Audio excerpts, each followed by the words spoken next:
Hello students, आज हम बात करेंगे क्लास 12th का ऑर्गेनिक केमिस्ट्री का 10th chapter halo alkane and hello arene.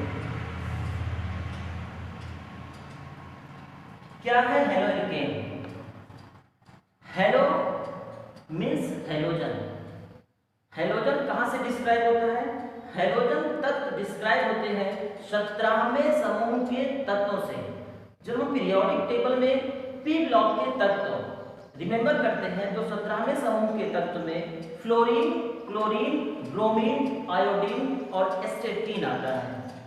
ये सभी तत्व ग्रुप 17वें समूह के तत्व को हम हेलोजन कहते हैं और उस हेलोजन से हेलो लिया गया है यहाँ पर और हेलो में जोड़ दिया गया है एल्केन, या एल्केन में कहें हम, एल्केन में हेलो शब्द जोड़कर बनाया गया हेलो एल्केन।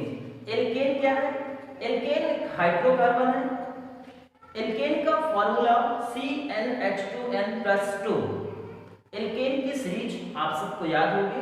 कौन कौन सी चीजें हैं एल्केन में? Methane, ethane, propane, butane, pentane, hexane, heptane, octane, nonane, decane, so on. अगर आप इन एल्केन सुने, हेलो जो तत्व हैं फ्लोरीन, क्लोरीन, ब्रोमीन, इनको आप जोड़ के जाएंगे तो बनेगा हेलो एल्केन। चलिए हम कुछ एग्जाम्पल का तौर समझते हैं। हेलो एल्केन बनाना सीखेंगे। एग्जाम्पल, पहला एग्जाम्पल C2H5Br। ध्यान रखिएगा, जब भी हम किसी ऑर्गेनिक कंपाउंड का आईयूपीएसी नॉमेनक्लेचर करते हैं, नामकरण करते हैं, तो हमें एक आईयूपीएसी नामकरण ध्यान रखना है और एक साधारण नाम भी ध्यान रखना है। यहाँ पर हम साधारण नाम में इसे एथिल ब्रोमाइड कहेंगे। Ethyl bromide, ethyl bromide. इसे हम आईयूपीएसी संस्थाएं जो निर्धारित करती है C2H5Br, ब्रोमो एथेन। जितने भी कार्बन है, कार्बन संख्या के आधार पर हम इसका नामकरण करते हैं। Bromo ethane, bromo ethane. Next example C3H7Cl। क्या नाम होगा? Propyl chloride, propyl chloride. IUPAC नाम क्लोरोप्रोपेन या 1-क्लोरोप्रोपेन या मोनोक्लोरोप्रोपेन भी बोल सकते हैं। क्लोरोप्रोपेन या 1-क्लोरोप्रोपेन या मोनोक्लोरोप्रोपेन, मोनोक्लोरोप्रोपेन। ऐसी समाप्त more examples. Next example C4H9Br। क्या नाम हो जाएगा? ब्रोमोब्यूटेन। आईयूपीएसी नाम ब्रोमोब्यूटेन। साधारण नाम या सिंपल इसका नामकरण करें तो ब्यूटिल ब्रोमाइड, ब्यूटिल ब्रोमाइड। इसे हम क्लोज्ड संरचना कहेंगे हम जब हम इसका ओपन स्ट्रक्चर बनाएंगे। C4H9Br, देखें इसका जब हम ओपन स्ट्रक्चर बनाते हैं तो किस तरीके से बनाते हैं? C4, ये हुआ C4H9। आप यहाँ पे जोड़ देंगे बैलेंसिंग कंप्लीट करते समय 3H2H2CH2, यहाँ जुड़ा हुआ है Br, क्लोज्ड स्ट्रक्चर, और ये है आपका ओपन स्ट्रक्चर।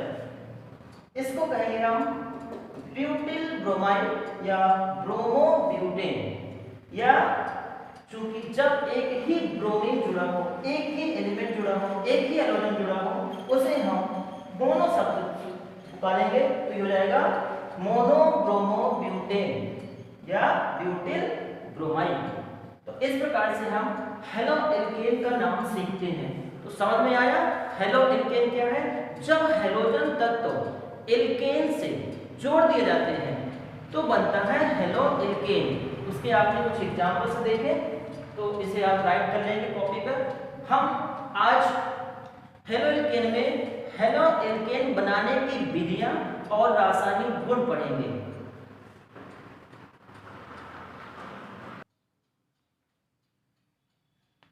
केमिस्ट्री में सबसे महत्वपूर्ण बनाने की विधि, हेलोजन बनाने की विधियां।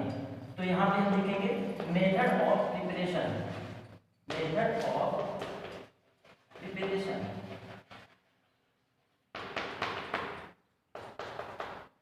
बनाने की विधि, जब भी हम हेलोजन बनाएंगे उसमें सबसे पहले हम एल्कीनों का हेलोजनीकरण करेंगे। एल्कीनों का हेलोजनीकरण, एल्कीनों का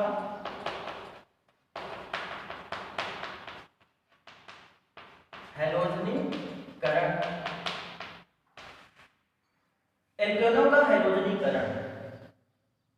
यहां पहले हम फार्मूला के आधार पर समझ लेते हैं। C2H6, इसका नाम एथेन, एथेन। जब इसकी क्रिया ब्रोमीन के साथ की जाती है, Br2, ये हमेशा Br2 के रूप में लिखा जाएगा। जो भी हेलोजन तत्व लिए जाएंगे एसिटीन को छोड़कर, halogen chlorine, chlorine, bromine, iodine, इनमें से सभी को हम Br2, I2, F2, Cl2 आदि के रूप में लिखते हैं। जब यह सूर्य के प्रकाश की उपस्थिति में अभिक्रिया करता है, या हम फोटॉन कहें, क्वांटा कहें, या हम सूर्य का प्रकाश लिखें, सूर्य के प्रकाश की उपस्थिति में, सूर्य के प्रकाश की उपस्थिति में ये जब अभिक्रिया होती है तो C2H5, एक H और यहां से एक Br निकल जाएगा, बनेगा C2H5Br।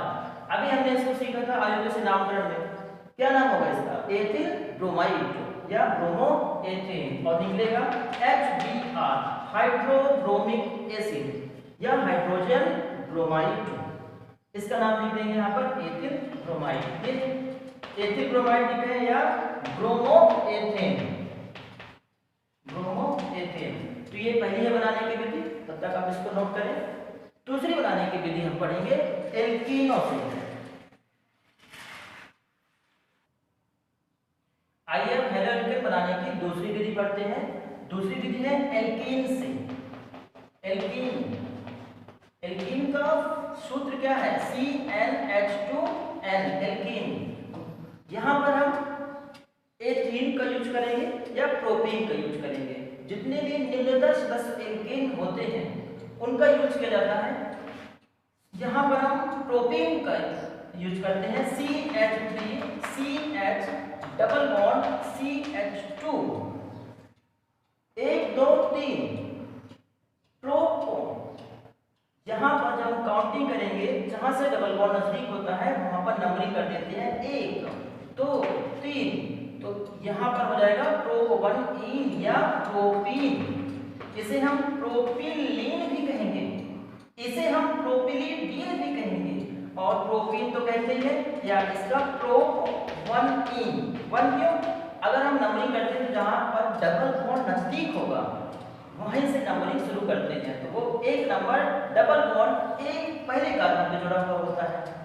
तो प्रोपीन, जब प्रोपीन की क्रिया हम किसी हैलोजन अम्लों से करते हैं, हैलोजन अम्लों, आयोडीन क्या है? 17वें समूह का तत्व हैलोजन, और H अम्ल, जब भी कोई रासायनिक कंपाउंड को जल में बोला जाता है और H+ आयन देता है तो क्या कहलाता है?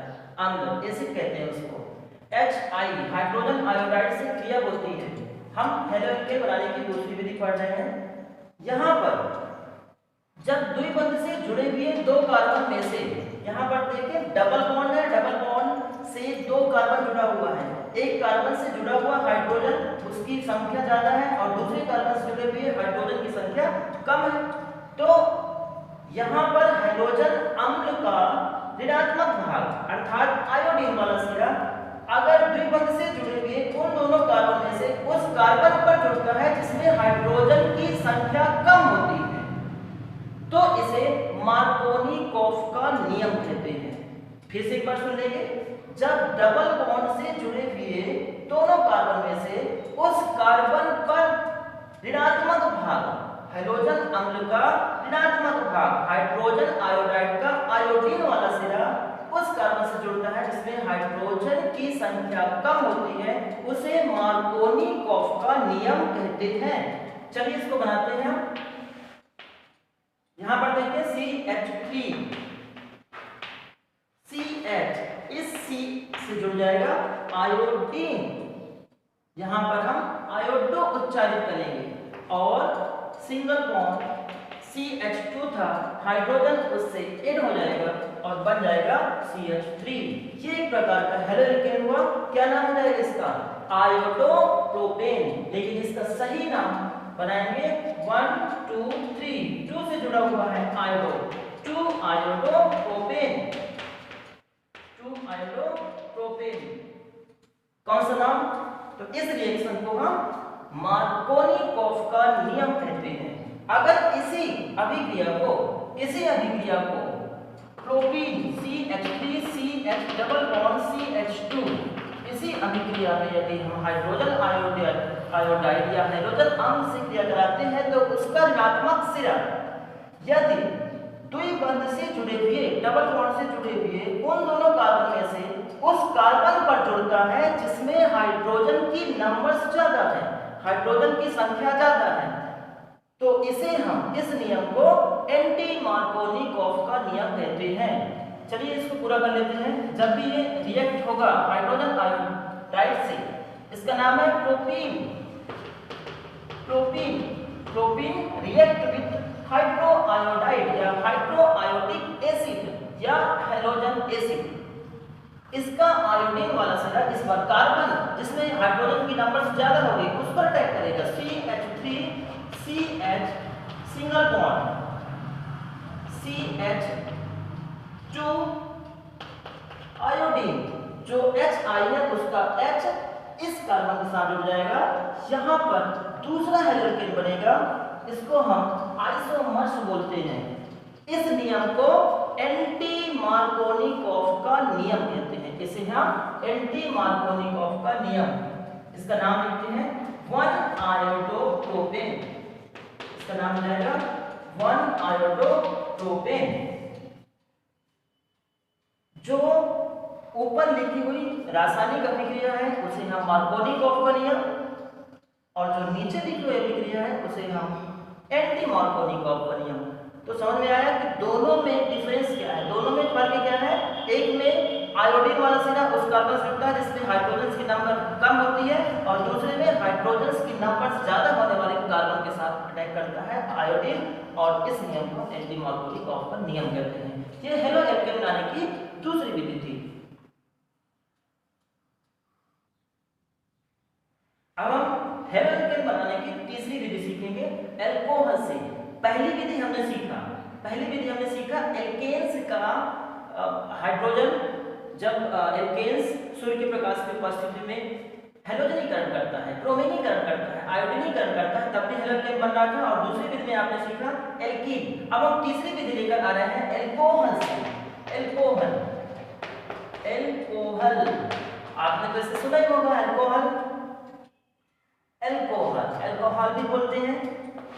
C2H5OH, ये है इसका केमिकल फॉर्मूला C2H5OH। क्या नाम है इसका? इसके कई नाम हैं, आप सीखेंगे इसके कई नाम हैं। पहले नाम तो बताऊं एथिल एल्कोहल, इसे हम सामान्य रूप से एथिल एल्कोहल कहते हैं। इसे हम हाइड्रोक्सी एथेन भी कहते हैं, यहाँ पर इसे हम एथिल एल्कोहल, जनरली जब एल्कोहल की बात होती है तो एथिल एल्कोहल ही लिया जाता है, एथिल एल्कोहल। यहाँ पर एल्कोहल से बनाने की विधि में 3 पार्ट्स में पढ़ेंगे। पहले नंबर पर हम पढ़ेंगे PCl5 के साथ रिएक्शन, दूसरे नंबर पर पढ़ेंगे PCl3 के साथ रिएक्शन, और तीसरे नंबर पर पढ़ेंगे थायोनिल क्लोराइड जिसका सूत्र है SOCl2। चलिए यहाँ पर कंसंट्रेट करें, आप ब्लैक बोर्ड पर ध्यान दीजिएगा। ए नंबर C2H5OH, यहाँ पर हम PCl5 के साथ अभिक्रिया, एथेनॉल भी कहते हैं इसको, एथेनॉल,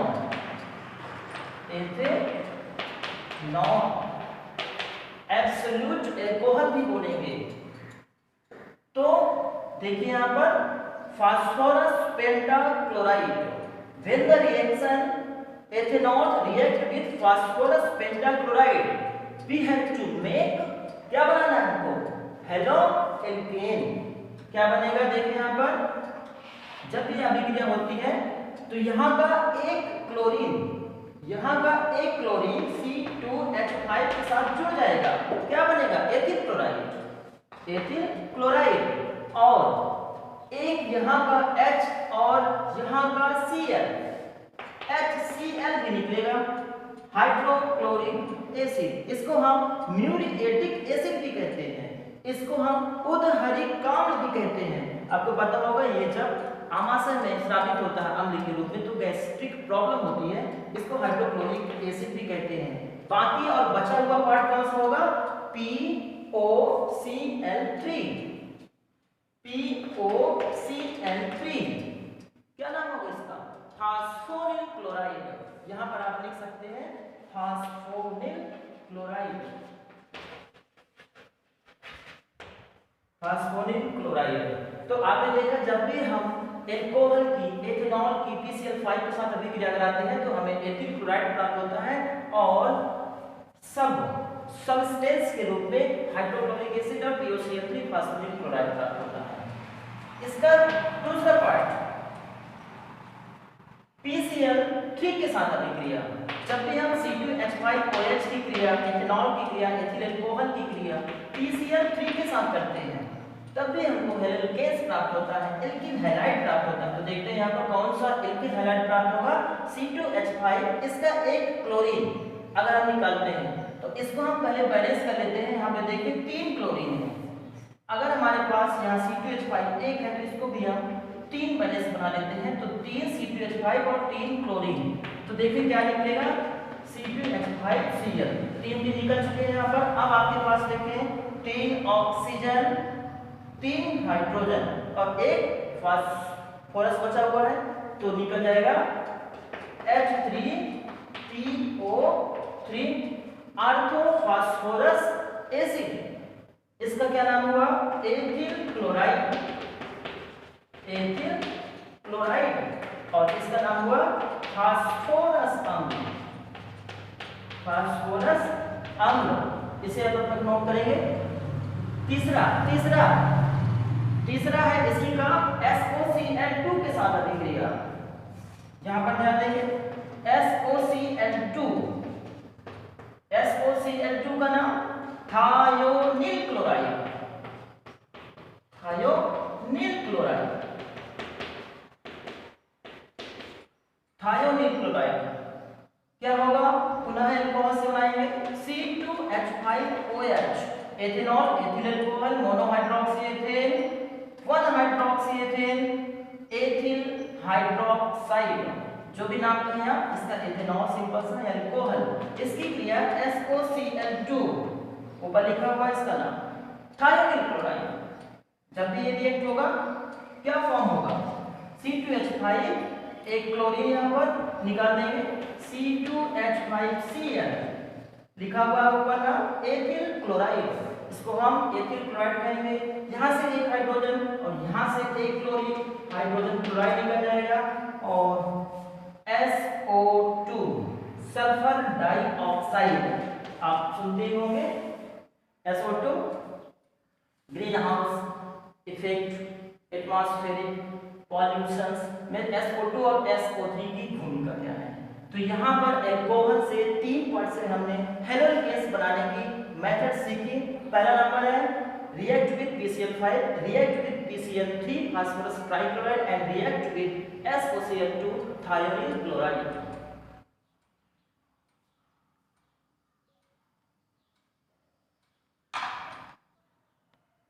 अब हम हेलोल्केन बनाने की 4th मेथड हुंस-डीकर विधि पढ़ेंगे। देखिए यहाँ पे लिखा हुआ है हुंस-डीकर विधि। फिर से मैं एक बार रिवाइज करना चाहूंगा। पहले आपने बनाया एथेन की हैलोजनीकरण से, दूसरे नंबर स्टेप में आपने बनाने के विधि में पढ़ा, क्या पढ़ा, एल्केन से, जहां पर 2 नियम आता है, 2 नियम पढ़ते हैं हम, मार्कोनिकॉफ का नियम और एंटी मार्कोनिकॉफ का नियम। थर्ड में हमने अल्कोहल्स के 3 स्टेप से कंप्लीट किया। यहाँ पे हम 4th बनाने की विधि हुंस-डीकर विधि पढ़ते हैं। हम एसिटिक के लवण सिल्वर एसीटेट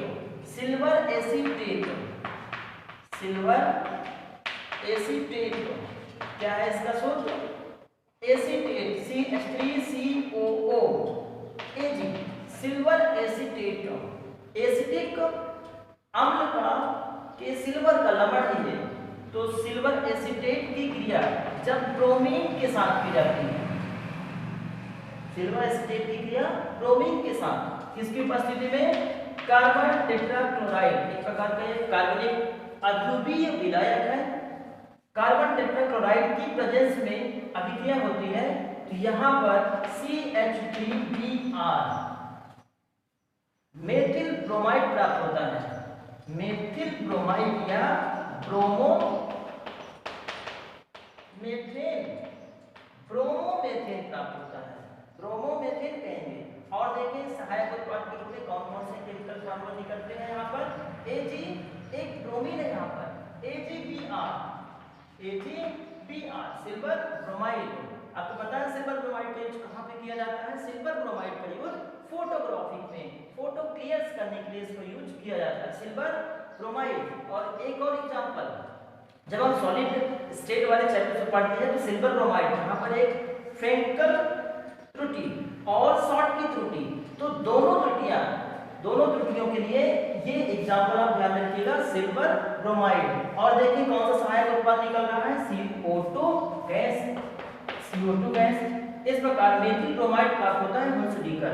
इस कौन सा हैलोजेन होगा? ब्रोमोमेथेन। अगर हम यहाँ पर एलियंस का एग्जांपल लें, एलियन C6H6 बेंजीन का, तो यहाँ अगर बनाए तो ये हो जाएगा बेंजोएट, सिल्वर बेंजोएट। तो देखेंगे जब ब्रोमीन के साथ क्रिया कराते हैं यहाँ पर कार्बन टेट्राक्लोराइड की प्रेजेंस में, तो क्या बनेगा? C6H5Br क्या नाम हो जाएगा? ब्रोमोबेंजीन। ये हेलो एलिन में होगा ब्रोमोबेंजीन। AgBr और CO2 प्राप्त होगा, AgBr और CO2 गैस। इस प्रकार से हमने ये फोर्थ बनाने के लिए हेलोजेन पढ़ा। लास्ट में हम पढ़ेंगे पांचवा नंबर हुंसडीकर बनाने की विधि। इसके बाद हम लास्ट में पढ़ेंगे फिंकलेस्टीन अभिक्रिया। फिंकलेस्टीन अभिक्रिया